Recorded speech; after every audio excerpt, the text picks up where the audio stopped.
Wallace and Gromit are back in this new Netflix feature. So is this worth checking out on Netflix or should you skip it? Let's get started on my review of Wallace and Gromit, Vengeance Most Fowl. Let's go. I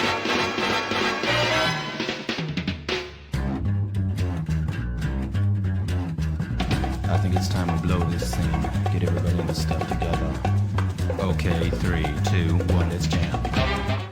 What's going on, all my Flixers? This is Jacey from Jacey Flicks, and I just watched Wallace and Gromit, Vengeance Most Fowl. Now, before I do start my review, please note this will be a spoiler-free review, just in case you haven't seen it yet, currently showing on Netflix. Also, please make sure you hit that like, hit that subscribe, hit that notification bell to stay up to date on more movies that I'm reviewing just like this. So, Wallace and Gromit, Vengeance Most Fowl stars Ben Whitehead, Peter Kay, Lauren Patel, and more. Gromit gets concerned for Wallace when he becomes over-dependent on one of his new inventions, which turns out to be a smart gnome with a mind of its own. Now, I would be lying to you guys if I told you that I've seen every single Wallace and Gromit movie or short over the years. The only one I remember vividly seeing when it arrived in theaters was Wallace and Gromit, The Curse of the Were-Rabbit. I loved that movie. And since then, I've not only gone back to watch a couple more of the previous shorts, but after this one, I have made it my mission to go back and watch the rest. Because I'm happy to report to you guys that this movie is an excellent watch. This movie revitalizes the series' signature charm and humor, creating a fresh yet familiar experience that feels as though no time has passed since the last installment. The story introduces a new adventure featuring the resourceful duo, Wallace and Gromit of course, while cleverly nodding to past successes, which I kind of wasn't expecting, especially with this not only animation, but seeing Wallace and Gromit again and Netflix taking over for that feature and it just being on this streaming platform. I thought it was going to be one of those,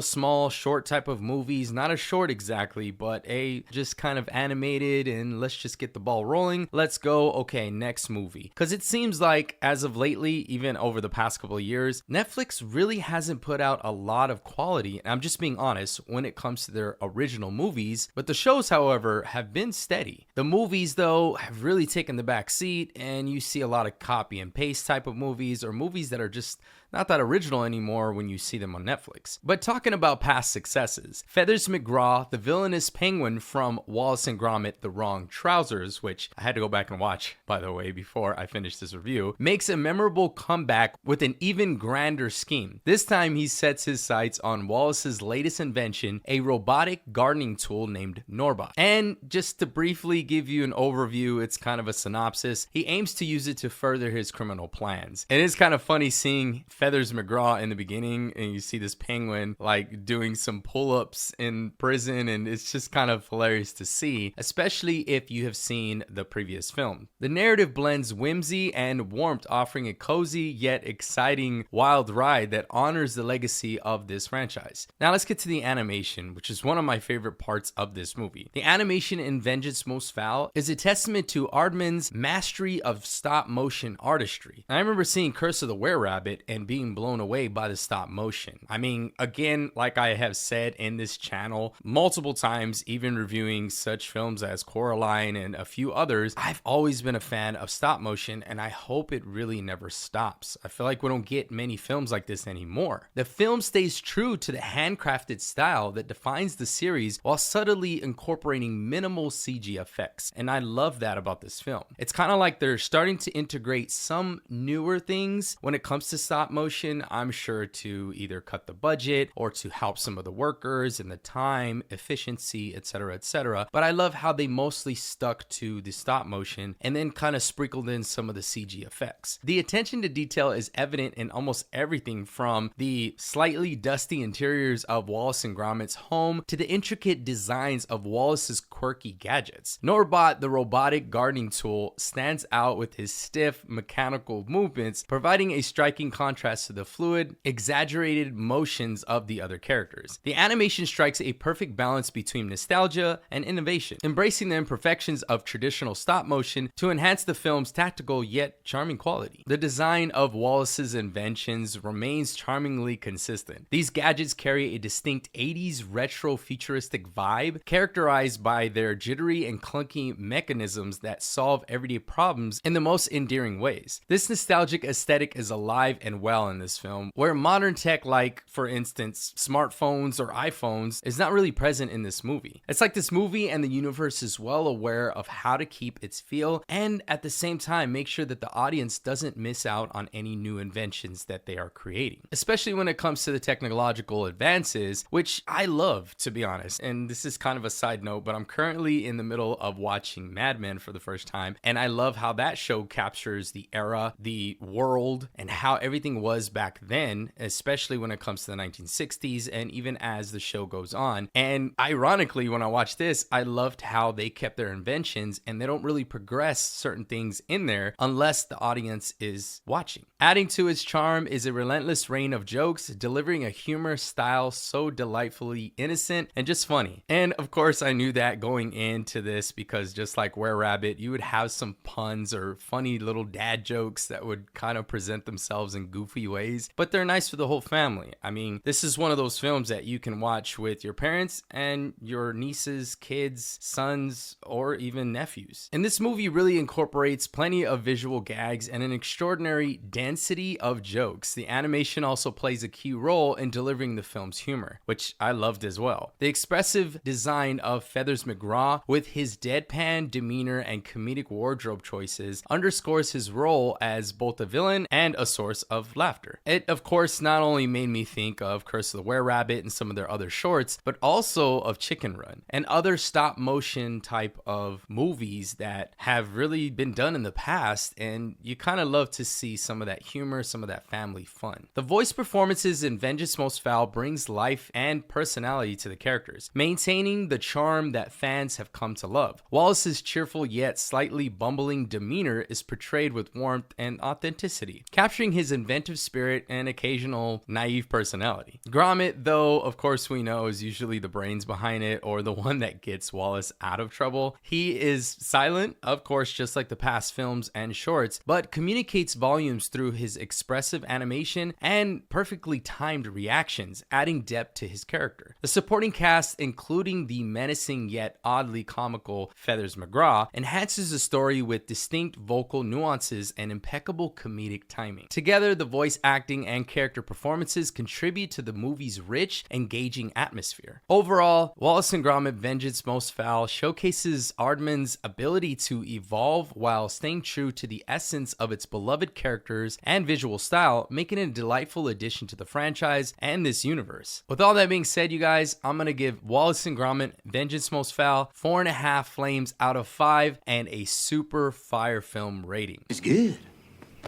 Really good. If you guys are a fan of the previous shorts or even some of the previous movies, including Curse of the Were-Rabbit, you're gonna love this, honestly. And me growing up with some of those, even like that film, just kept me wanting to see more of this, and I hope that they continue to make more in this series and in the world of Wallace and Gromit. This beautifully crafted animation is a testament to artistry and cinema, making it a true visual delight. Despite nearly 2 decades passing since the Oscar-winning Wallace and Gromit, The Curse of the Were-Rabbit, the new Netflix feature, Wallace and Gromit Vengeance Most Fowl, retains all the charm and wit that define the iconic duo. Now, the interesting thing about this is that rather than being a direct sequel to The Curse of the Were-Rabbit, this delightful adventure feels more like a spiritual successor to the fan favorite Wallace and Gromit The Wrong Trousers from 1993. This film strikes a perfect balance between clever storytelling and humor, offering an experience that appeals to audiences of all ages. And like I said, if you guys are a fan of stop motion, family films, the Wallace and Gromit series, then you're definitely going to love this. You're going to enjoy it, but it is one of those movies you can put on for the whole family, whether it's your parents, grandparents, or even kids, nieces, or nephews. They're all just going to find some kind of enjoyment from it. But all right, guys, so have you seen Wallace and Gromit Vengeance Most Fowl yet, or are you looking forward to seeing it? Also, which Wallace and Gromit film or short is your favorite? Mine has to be Curse of the Were-Rabbit, as I kept bringing it up, but let me know in the comments below. Last thing before I do go, you guys, please make sure you hit that like, hit that subscribe, hit that notification bell to stay up to date. My name is Jacey from Jacey Flicks, and until next time, I'm out.